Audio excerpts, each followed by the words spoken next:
모더니즘의 세 번째 시간입니다. 오늘 알려드릴 예술가는 에드가 드가입니다. 드가 형님은 이제 요런 그림을 그리신 분이죠. 발레. 예쁘죠? 그래서 오늘은 지난번에 설명드린 르누아르 형님이랑 드가 형님이랑 이제 비교를 해서 좀 설명을 드리도록 하겠습니다. 르누아르는 지난번에 말씀드린 것처럼 어떤 그 베레포크의 따뜻한 모습, 베레포크라는 시대의 어떤 따뜻함을 이제 그린 예술가다 이렇게 설명을 드렸죠. 근데 이제 드가 형님은 이제 비교를 한번 해보면 요런 그림이죠. 표정이 좀 안 좋으시죠. 이렇게 그래서 이제 같은 베르포크 같은 시대 동시대 사람인데 조금 느낌이 다르다. 그래서 이제 그 베르포크의 이제 다크 버전이라고 할 수 있을 것 같습니다. 요 그림을 잠깐 설명드리면 조금 이제 당시 이 제목은 이제 압생트인데 압생트가 술 이름이 압생트입니다. 벌써 그 남자분들 표정이 좀 안 좋지 않습니까? 이게 이제 아마 아침으로 추측이 됩니다. 아침이 신문인 것 같은데 아침에 인제 아침부터 이제 술 먹는 정도면 이제 당시로 치면 이제 거의 이제 막장까지 가신 분 이렇게 생각을 할 수가 있는 거죠. 그리고 이 여자분도 표정이 좀 안 좋죠. 당시에 이렇게 아침까지 술 먹고 카페에 앉아서 술 마시는 분들은 보통 이제 매춘하시는 분밖에 없었다고 합니다. 그래서 인제 매춘부를 그림을 그리냐 인제 이렇게 얘기를 했다는 거죠. 그거는 뭐 지금도 똑같죠. 우리나라도 그 요거 김기덕 형님의 나쁜 남자가 인제 한동안 인제 언론에 오르고 내리고 하여튼 그랬던 기억이 있죠. 어쨌든 그래서 인제 요 인제 매춘으로 확실한 건 아닌데 그 거의 그렇게 추정되는 이런 그림을 인제 그리셨다. 그러니까 인제 같은 인제 베레포크를 한 화가지만 좀 다른 그림을 그리신 거죠. 지난번에 말씀드린 것처럼 베레포크에는 이제 분명히 어두운 측면이 있다고도 설명을 드렸습니다. 요거를 게임으로 다시 설명드리면 이 리그 오브 레전드라는 게임이 말씀드린 것처럼 이제 베레포크를 배경으로 한 것이다. 이렇게 설명을 드렸죠. 그래서 리그 오브 레전드에도 이렇게 이제 밝은 세상, 윗동네 분들, 요 케이틀린이죠. 원딜 이런 분들 계시고 되게 이제 그 뭔가 희망차 보이는 뭐 떠다니고 이런 데가 있고 그다음에 지하 세계가 있죠. 지하 세계요. 그 신지드인데 요런 이제 뭔가 이렇게 막 마약하고 있고 그다음에 뭐 이상한 뭐 늑대 같은 애들 돌아다니고 막 이런 이제 분위기. 그러니까 이게 말하자면 이 베레포크에는 이제 밝은 측면도 있고 어두운 측면도 이게 다 있었던 거죠. 지난번에 똑같이 설명을 드리면 타이타닉에도 분명히 묘사가 돼 있습니다. 이제 윗동네는 이제 이렇게 귀족분들 물론 이제 뭐 이 영화가 재밌는 게 이제 귀족과 평민의 어떤 사랑 이래서 재밌는 건데 그런 이제 그 귀족들 세계가 있죠. 그래서 뭐 위에서 뭐 애인 누드 그리고 놀고 있고 뭐 요런 장면이 있고 또 이제 잠깐 장면이 나오는데 요런 장면이 등장합니다. 그 밑바닥에서 인제 엔진 굴리고 있는 그런 형님들인데 이게 인제 그나마 영상이니까 쪼끔 영상미가 있죠. 근데 인제 현실은 사실은 이랬다고 합니다. 증기 기관이니까 석탄을 이제 굴려야 되잖아요. 그래서 굉장히 인제 빡셌던 거죠. 그러니까 분명히 이제 베레포크에는 어두운 측면도 있었다. 그래서 요거를 이제 드가 형님이 인제 그림으로 그리려고 했다. 요렇게 인제 이해할 수가 있을 것 같습니다. 그래서 인제 드가 형님이 인제 주로 이렇게 발레리나들을 되게 많이 그리셨습니다. 이런 그림도 그렇고. 근데 이 그림 보면은 인제 아니 베레포크의 어두운 측면이라고 했는데 예쁘게 잘 그린 거 아니냐. 근데 이제 생각해 보시면 여기 인제 이상한 분이 한 분 숨어 계시죠. 이분이 누군가. 이분은 아마도 인제 남성 후원자로 추측이 됩니다. 남성 후원자는 뭔가 당시에는 인제 그 이 발레리나랑 스폰서로 관계가 좀 불안한 게 좀 많이 있었나 봐요. 어 요것도 보시면 이제 발레리나들 세계. 당시의 발레가 어쨌든 간에 하향 추세였던 어떤 문화였다고 합니다. 그러니까 지금도 저희 발레 안 보잖아요. 뮤지컬 보러 가고 영화 보러 가고 그러지 뭐 누가 발레 보러 가나요? 그때도 마찬가지로 발레는 하향 산업이었다는 거죠. 근데 이 발레가 어떻게 유지가 됐는가?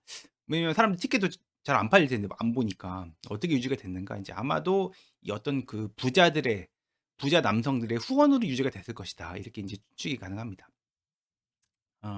이분은 후원자는 아닙니다. 이분은 유명한 선생님이라고 해요.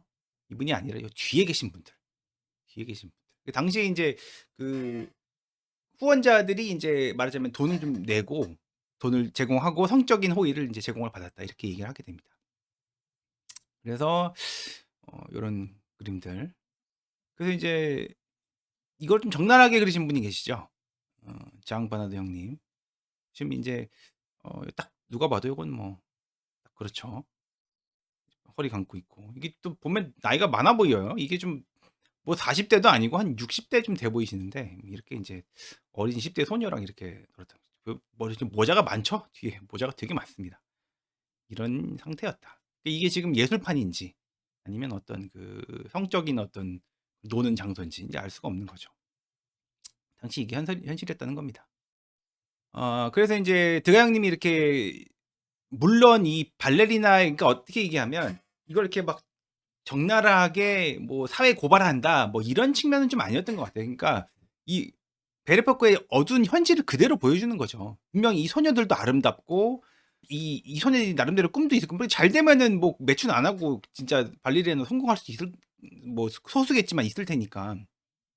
그래서 이런 이렇게 아름다운 모습도 있지만 인제 실제 그 존재하는 이제 뒷모습 이게 같이 인제 보인다 이렇게 얘기할 수 있을 것 같습니다. 그래서 인제 드가 형님의 대표 작품 중에 하나가 요건데 마리 반 괴테 요거를 인제 괴테라고 읽는다고 해요. 그래서 인제 요게 인제 14 세였던 그 마리 벤 괴테라는 소녀를 인제 만든 건데 원래는 인제 밀랍으로 만들었는데 보존이 잘 안 되니까 나중에 청동으로 주물을 떴습니다. 요런 인제 음. 그래서 이분이 마리 폰 게테가 그 이게 위키피디아도 있습니다. 자기 이름 위키피디아에 올리기 쉽지 않죠. 그죠?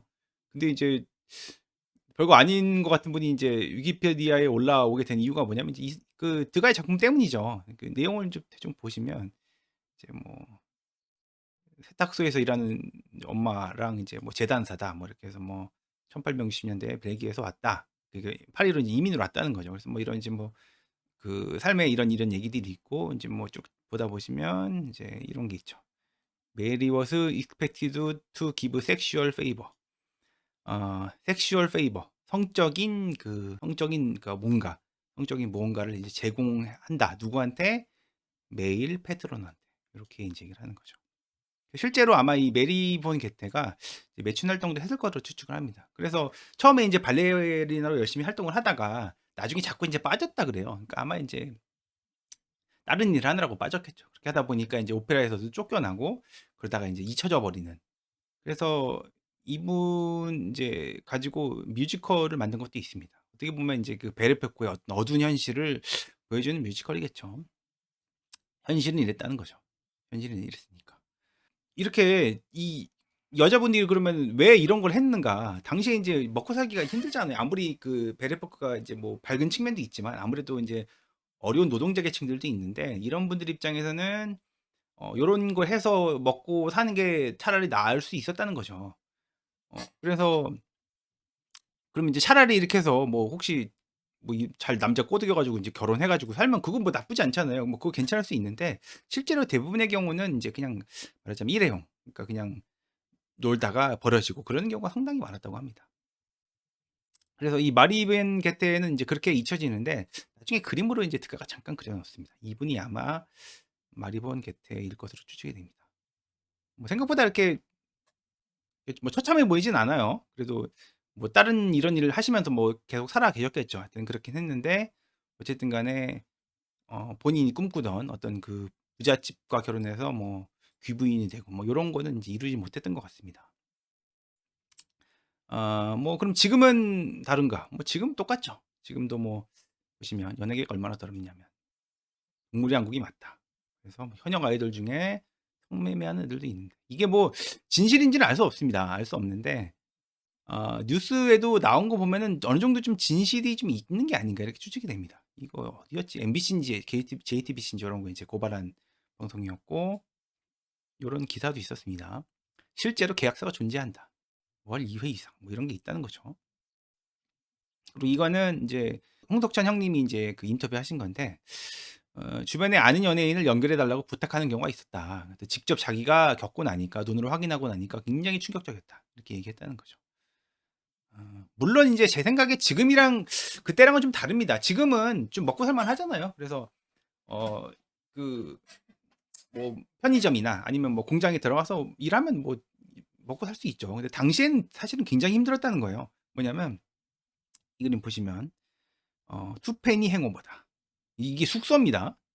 그래서 저기 뭐야 이원 내고 인제 이혼보단 많았겠죠. 지금 뭐 환율이 있으니까. 하여튼 간에 이혼 내고 인제 행오버다. 걸려 있는 인제 숙소다. 이렇게 해서 잠을 잤다는 거죠. 이게 전 거짓말인 줄 알았는데 구라인 줄 알았는데 구라가 아니라고 합니다. 이게 진짜로 그 문서 기록도 있고 요 인제 아침 되면은 밧줄을 끊는다. 일어나라고. 그 밧줄 끊는 사람을 인제 발레단이라고 불렀다. 뭐 다른 이제 이미지 기록도 이렇게 남아 있습니다. 이렇게 주무셨다. 요런 시대였다는 거죠. 그나마 좀 돈이 있다. 그나마 돈이 좀 있으면 요런 데서 주무셨다고 합니다. 셀베이션 아미 커피니다. 구세군 관짝이다. 이 실제로 관은 아니고 요렇게 인제 요렇게 일렬로 가서 인제 자는 그나마 돈이 좀 있으면 여기서 잤다는 거죠. 그래서 요 구세군 관짝 같은 경우에는 인제 날씨가 좋고 최악인 것은 갇힌 채 빠져나올 수 없는 벌레들이었다. 그럼 우리 생각에 아니 그러면 차라리 노숙자들처럼 이렇게 뭐 이불 하나 사 가지고 밖에서 자든가 왜 이렇게 자냐 그렇게 생각할 수가 있는데 그 당시 기록을 보면은 바닥에 이렇게 벌레랑 똥들이 많았대요. 그래 가지고 차라리 이렇게 그냥 걸쳐 자는 게 차라리 노동자들 입장에서는 낫었다고 합니다. 요런 상황이었다는 거죠. 인제 그렇다 보니까 남자들한테 이런 시대였으니까 여자들한테는 더 가혹했겠죠. 그러다 보니까 인제 요렇게 일종의 이제 매춘이 될 걸 뻔히 인제 예측하면서도 이렇게 빠질 수밖에 없는 인제 그런 분들이 계셨다는 거죠.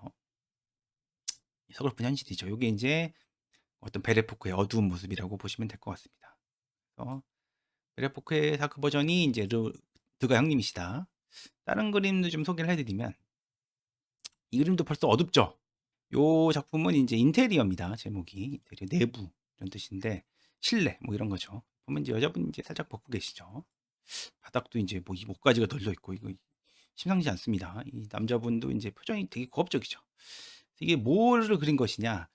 이제 대강님이 설명을 안 했습니다. 보통 예술가들이 그림을 그려 놓고 설명을 잘 안 해 주죠. 잘 안 해 주는데 그래서 추측을 하게 되는데 아마 인제 드가가 계속 인제 그 발레리나들을 많이 그렸으니까 아마 인제 발레리나를 하다가 어떤 매춘으로 쫓겨나게 된 어떤 그 소녀의 어떤 상황을 그린 게 아닌가 이렇게 인제 추측을 하기도 합니다. 마찬가지로 베레포크의 어두운 측면이죠. 그래서 이 그림의 인제 가장 합리적인 추론은 동시대 다른 이제 일러스트 화가의 그림인데 요거 자체가 인제 매춘을 다룬 거거든요. 그래서 인제 아마 인제 이 그 드가 형님이 이 그림을 인제 오마주한 게 아닌가. 이것도 마찬가지로 매춘에 대한 얘기를 하는 거죠. 그래서 '이게 인상주의가 맞냐?' 이렇게 인제 생각이 들게 되는 겁니다. 왜냐하면 인상주의는 지난번에 설명드린 것처럼 인제 빛을 그리는 그림이거든요. 그래서 되게 이제 밝게 그리잖아요. 이제 튕겨 나온 빛들을 묘사하다 보니. 근데 이제 드가는 이게 인상주의라고 하기엔 너무 어둡죠, 그림이. 그래서 사실은 인제 '사실주의로 봐야 되는 게 아니냐.' 이렇게 얘기를 하게 됩니다. 사실주의가 뭐냐면 리얼리즘. 그러니까 리얼하게 그린다는 건데 그러니까 이게 무슨 사실적으로 잘 그리는 게 사실주의가 아니에요. 그런 게 사실주의가 아니라 어떤 서민들의 삶을 리얼하게 다 그대로 그 보여주는 그거를 사실주의라고 합니다. 그래서 이제 대표 화가가 인제 쿠르베인데 쿠르베 형님. 그 이제 광부들을 그린 거죠. 광부들을 그린 건데 아니 뭐 '광부 그릴 수 있지.' 뭐 이렇게 생각할 수 있는데 고전 화가는 보통 인제 뭐 기독교 얘기나 그리스 로마 신화나 이렇게 큰 주제들을 많이 다뤘습니다. 그래서 인제 이렇게 서민들의 삶을 그리는 경우가 없었는데 신혁명 이후에 요렇게 인제 사실주의가 등장하면서 인제 서민을 그리는 그림들도 등장을 하게 되거든요. 그래서 인제 드가 형님은 "사실은 사실주의로 봐야 되는 게 아니냐." 이렇게 얘기를 합니다. 실제로 드가도 인제 본인을 얘기할 때 인상주의로 불리기를 별로 바라지 않았다고 해요. 이제 분명히 이제 인상주의자들이랑 친했거든요. 인제 인상주의 그룹에 속해 있었고 인상파 전시도 같이 하고 막 그랬던 건 맞는데 본인은 스스로 인제 인상주의로 생각을 안 했던 것 같습니다. 그림을 보시면 약간 인제 인상주의 느낌도 좀 있긴 있습니다. 이렇게 뭔가 이렇게 뽀사시한 느낌이 좀 나긴 하거든요. 고런 측면도 있으니까 인상주의로 보기도 합니다. 그렇게 분류하기도 하고. 그러나 인제 관점에 따라서는 뭐 이렇게 어두운 그림들 이것도 어둡죠 그림이. 뭐 이런 그림들이 되게 많으니까 아무래도 인제 인상주의라기보다는 '사실주의로 봐야 되는 게 아닌가.' 이렇게 얘기하기도 하는데 어쨌든 인제 뭐 그 미술사적으로 구분할 때 전문가들이 구분할 때는 이제 둘 다 얘기합니다. 인상주의 성격도 있다. 그다음에 사실주의 성격도 있다. 요런 인제 이런 스폰서를 그리는 게 인제 인상주의는 아니죠 사실은. 근데 어쨌든 이렇게 어떤 그 인상주의 성격도 있고 사실주의 성격도 있다. 이렇게 이야기하게 됩니다. 그래서 인제 드가는 이렇게 인제 베르포크의 어두운 측면을 그리려고 했다. 인제 이렇게 이해를 하시면 될 것 같습니다.